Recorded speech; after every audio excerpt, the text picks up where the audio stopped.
नमस्कार मित्रों, हिंदी साहित्यशाला के यूट्यूब चैनल पर एक बार फिर से स्वागत है। हम छायावाद के बारे में पढ़ रहे थे, यानी छायावाद की पहली क्लास हो चुकी है जिसमें हमने छायावाद के प्रस्तोता यानी उसके प्रवर्तक, उसका नामकरण और छायावाद कब से कब तक माना जाता है उसके बारे में पढ़े थे। उसी में छायावाद के चार प्रमुख स्तंभ के बारे में यानी जयशंकर प्रसाद और सुमित्रा नंदन पंत, सूर्यकांत त्रिपाठी निराला और महादेवी वर्मा के बारे में पढ़े थे।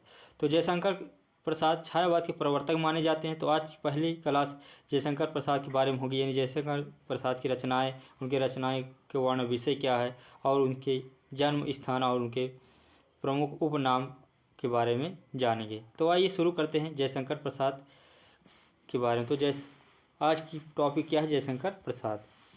तो जयशंकर प्रसाद का जन्म 1889 ईस्वी में काशी में हुआ था और इनका निधन 1937 ईस्वी में हुआ था। तो सबसे पहले आप लोग को यह जानकारी जरूर होनी चाहिए कि 1889 में इनका जन्म हुआ था। कहाँ हुआ था? काशी में। और 1937 में इनकी मृत्यु हुई थी।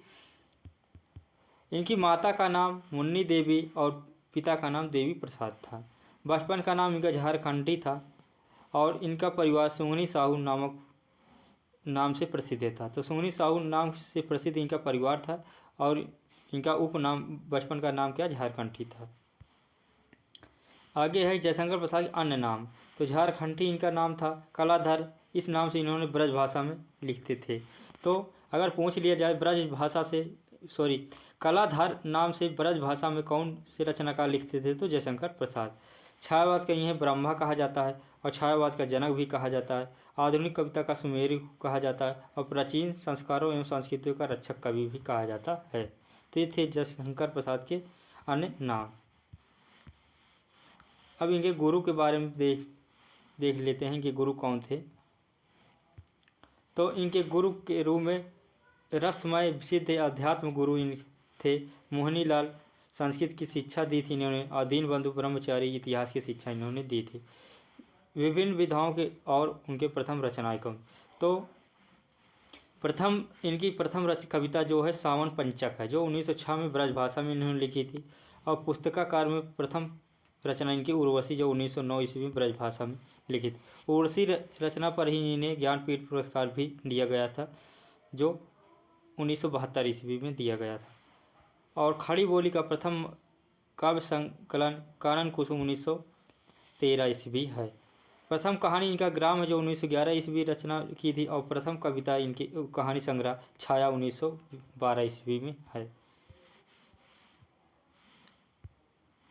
प्रथम नाटक इनका है एक, जो सज्जन 1910 ईस्वी और प्रथम इनका उपन्यास कंकाल 1929 में प्रकाशित हुआ था।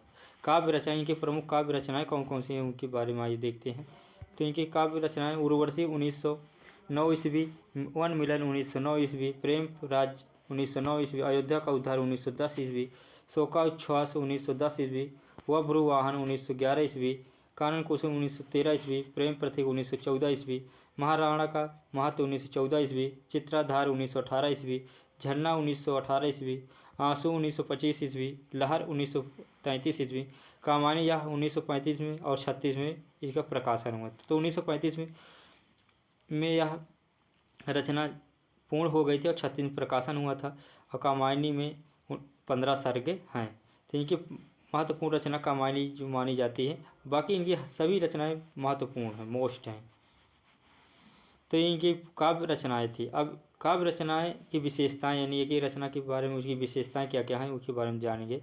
तो पहली रचना यानी प्रेम राज 1909 ईस्वी में जो इन्होंने लिखी थी, ब्रज भाषा में रचित है और 1914 में इन्हें खड़ी बोली में अनुवाद किया था इस रचना को। चित्राधार 1918 ईस्वी ब्रज भाषा तथा खड़ी बोली की रचना है। 1928 में दूसरा संस्करण प्रकाशित हुआ था। दूसरा संस्करण मात्र खड़ी बोली में है। झरना 1918 ईस्वी में इन्होंने लिखी थी, जो छायावाद का आरंभ इसी रचना से माना जाता है। और छायावाद शैली की प्रथम कविता प्रथम प्रभात में झरना में संकलित है। छायावाद की प्रयोगशाला प्रथम आविष्कार झरना को ही माना जाता है। आंसू रचना 1925 ईस्वी में है, जो एक खंड काव्य है। इसमें प्रधान रस करुण रस है और कुल छंद 133 छंद है। इसमें हिंदी का मेघदूत कहा जाता है। तो हिंदी का मेघदूत की रचना को कहा जाता है, तो आंसू को कहा जाता है। आगे है लहर या 1933 ईस्वी। यह प्रसिद्ध छायावादी काव्य संग्रह है और इस संग्रह में 4 लंबी कविता शामिल है। शुक्ल के अनुसार प्रसाद ने इस रचना को इतिहास के खंडों को देखने का प्रयास किया है। कामायनी इनकी महत्वपूर्ण रचना है जो सबसे ज़्यादा विश्वविख्यात हुई थी। तो यह रचना 1935 ईस्वी में पूर्ण हुई थी और 36 में इसका प्रकाशन हुआ था। काव्य रूप यह प्रबंधात्मक महाकाव्य है और इसमें शांत रस और श्रृंगार रस प्रमुख हैं। इसमें सर्ग कौन कौन से हैं? 15 सर्ग हैं। तो 15 सर्गों का नाम जरूर आप लोग याद कर लिए, जो जैसे चिंता, आशा, श्रद्धा, काम, वासना, लज्जा, कर्म, ईर्ष्या, पीड़ा, स्वप्न, संघर्ष, निर्वेद, दर्शन, रहस्य और आनंद। ये 15 सर्ग जरूर पढ़ें। इसमें से एक प्रश्न जरूर आपको हर पेपर में जरूर एग्जाम में जरूर देखने को मिलेगा। कामायनी का आधार ग्रंथ शतपथ ब्राह्मण है और कामायनी के नामकरण, तो कामायनी का नामकरण श्रद्धा जो काम की पुत्री है उसी के नाम पर इसका कामायनी नाम रखा गया था।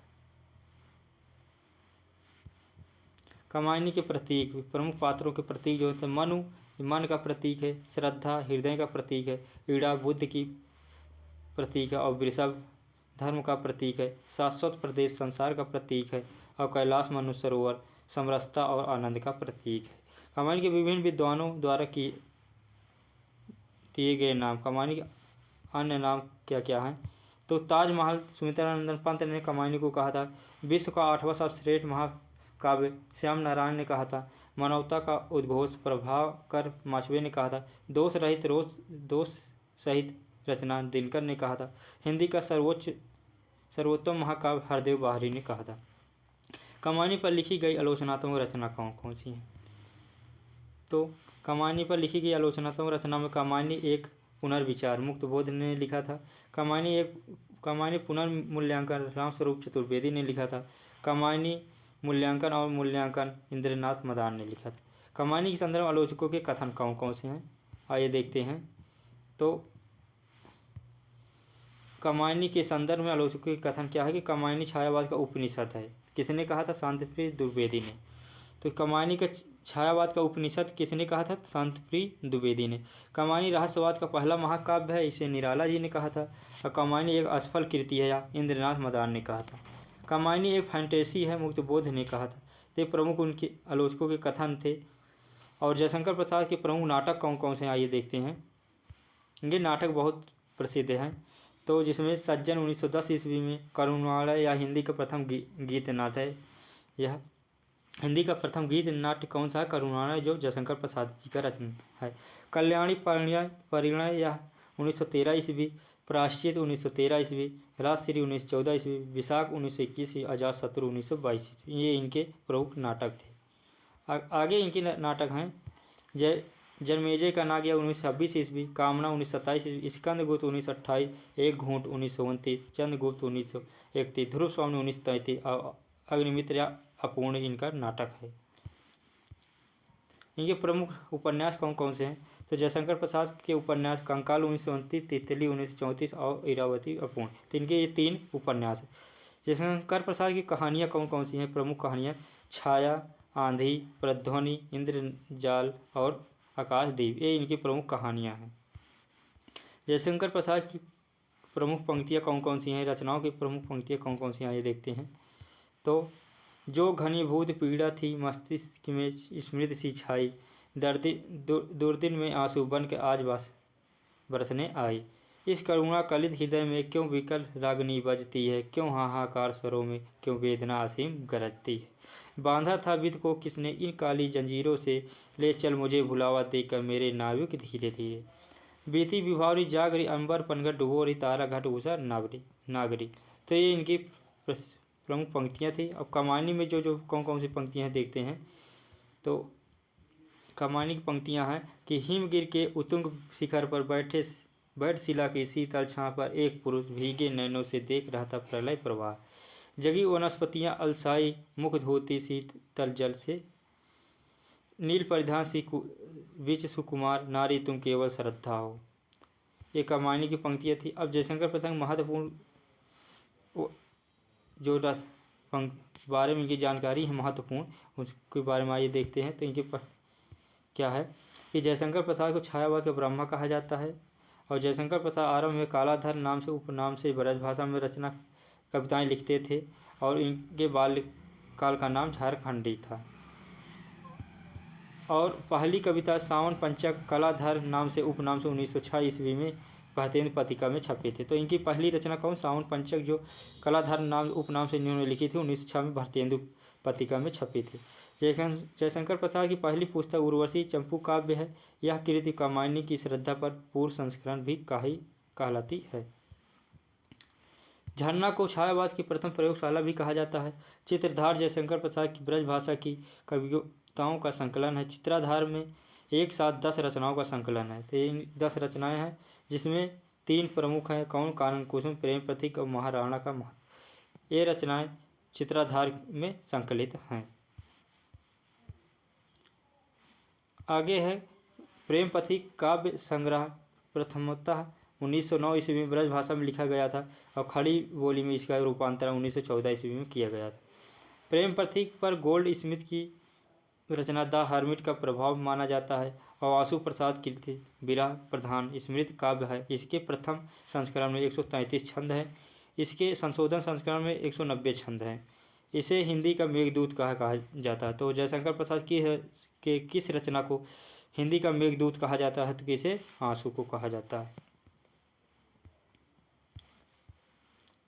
आगे है जयशंकर प्रसाद की रचनाओं में कानन कुसुम, झरना तथा लहर, गीत काव्यात्मक, प्रेम प्रतीक, महाराणा का महत्व और आंसू खंड काव्य कामायनी महाकाव्य है। तो इनके खंड काव्य कौन कौन से हैं? इनके गीत काव्य पहले कानन कुसुम, झरना तथा लहर, ये इनके गीत काव्य हैं। प्रेम प्रतीक, महाराणा का महत्व और आंसू एक खंड काव्य है। कामायनी एक महत्व काव्य है। नई कविता में रचे गए खंड काव्यों की नींव का कार्य महाराणा का महत्व कविता से किया गया है। आगे की पंक्ति है कि महाराणा का महत्व और प्रेम प्रतीक अतुकांत है। अशोक की चिंता, शेर सिंह का साथ, समर्पण और पेशों की प्रतिध्वनि तथा प्रलय की छाया जयशंकर प्रसाद की लंबी कविता है। चारों कविताएं लहर काव्य संग्रह में संकलित है। तो लहर काव्य संग्रह में कौन कौन सी रचना संकलित है? अशोक की चिंता, शेर सिंह का शास्त्र, समर्पण, पेशोलों का प्रतिध्वनि तथा प्रलय, ये इनकी प्रमुख कविताएं हैं जो लहर में संकलित हैं। प्रलय की छाया कविता में रानी कमलावती का मानचित्र द्वंद्व दिखाया गया है। यह लहर की सबसे लंबी कविता है। करुणालय यह यज्ञ की क्रूरता को अशोभनीय और घृणित बताते हुए मनुष्य का वास्तविक धर्म मानवता को उजागर किया गया है। अब जयशंकर प्रसाद की रचनाएं और शीर्षक क्या क्या हैं? तो प्रथम कविता सावन पंचक 1906 ईस्वी, पहली पुस्तक उर्वशी 1909 ईस्वी, खड़ी बोली का पहला काव्य कानन कुसुम 1913 ईस्वी, छायावाद का प्रथम काव्य संग्रह झरना 1918 ईस्वी, छायावादी कविता प्रथम प्रभात 1918 ईस्वी, हिंदी का पहला गीत नाट्य करुणालय है। अब कामायनी के बारे में कुछ प्रमुख कथन जो हैं महत्वपूर्ण, उसके बारे में जानकारी दे देते हैं। तो कामायनी जयशंकर प्रसाद का एक महाकाव्यात्मक रचना है। कामायनी में कुल 15 सर्ग हैं। कितने सर्ग हैं? 15 सर्ग हैं, जो क्रमशः इस प्रकार है: चिंता, आशा, श्रद्धा, काम, वासना, लज्जा, कर्म, ईर्ष्या, ईड़ा, स्वप्न, संघर्ष, निर्वेद, दर्शन, रहस्य और तथा आनंद। कामायनी में प्रमुख पात्र कौन कौन है? मनु, श्रद्धा, ईड़ा और कुमार, जिनमें मनु मन का प्रतीक है, श्रद्धा हृदय का प्रतीक है, ईड़ा बुद्धि का प्रतीक है और कुमार मानव का प्रतीक है। कामायनी की कथा वस्तु का आधार ऋग्वेद, छंदों, उपनिषद, शतपथ ब्राह्मण तथा श्रीमद् भागवत। कामायनी में वर्णित घटनाक्रम शतपथ ब्राह्मण से लिया गया है। कामायनी का बाह्य ढांचा काफ़ी हद तक प्रसाद के ही कामना नाटक से मिलता है और कामायनी में जिस आनंदवाद की अभिव्यक्ति हुई है उसे प्रसाद ने एक घूंट एकांकी से पहले ही प्रतिष्ठित कर चुके थे। छायावाद का काल काव्य क्या है? आधुनिक काल काव्य क्या है, यानी कामायनी के बारे में। तो कामायनी प्रसाद के मूल मनोभाव का पात्रों का रूपांतरक प्रथम पुरुष मनु, प्रथम स्त्री श्रद्धा की कथाएं के जरिए मनुष्य की संपूर्ण अस्तित्व की कथा प्रकार से कह दी है। और कामायनी में स्वप्न और संघर्ष सर्गों में शाश्वत प्रवेश का वर्णन हुआ। इसमें पूंजीवादी सभ्यता और वर्ग संघर्ष का संकेत है मिलता है और औद्योगिकरण संबंधी प्रसंग स्वप्न सर्ग में मिलता है। और कामायनी में स्त्री या पुरुष की संरचना समझते हुए सृष्टि की का विकास का योगदान संघर्ष और प्रेम के संयोग से उपजे आधार पर माना गया है। आगे है इसमें प्रत्यभिज्ञा दर्शन, अरविंद दर्शन तथा गांधीवाद का प्रभाव दिखाई देता है। कामायनी में मुख्य रस के रूप में शांत रस तथा निर्वेद रस तथा छंद के रूप में त्राटक छंद का प्रयोग किया गया। तो कामायनी में कौन कौन से छंद हैं? कौन से छंद है? त्राटक के कौन से रस हैं? शांत रस और निर्वेद रस। कामायनी में बुद्धिवाद के विरोध में हृदय तत्व की प्रतिष्ठा करते हुए कवि ने शैव दर्शन के आनंदवाद को जीवन के पूर्ण उत्कर्ष का साधन स्वीकार किया है। तो ये थे जयशंकर प्रसाद के बारे में, उनकी रचनाओं के बारे में हमने पढ़ा। आज की क्लास यहीं पर समाप्त होती है। कल फिर मिलते हैं, तब तक के लिए नमस्कार, जय हिंद। अगर आप लोग को PDF चाहिए इस क्लास की तो हमारे टेलीग्राम चैनल हिंदी साहित्यशाला में ज़रूर जुड़िए। आप लोग को डिस्क्रिप्शन पे लिंक दे दिया जाएगा, व्हाट्सएप का भी और टेलीग्राम का भी। तो फिर मिलते हैं। कल का रचना की टॉपिक रहेगा, आप लोग को बता दें, सुमित्रा नंदन पंत का। तो पंत के बारे में आप लोग थोड़ा पढ़ के आइएगा, उसी के आगे हम पंत के बारे में आप लोग को जानकारी देंगे। तब तक के लिए नमस्कार, जय हिंद।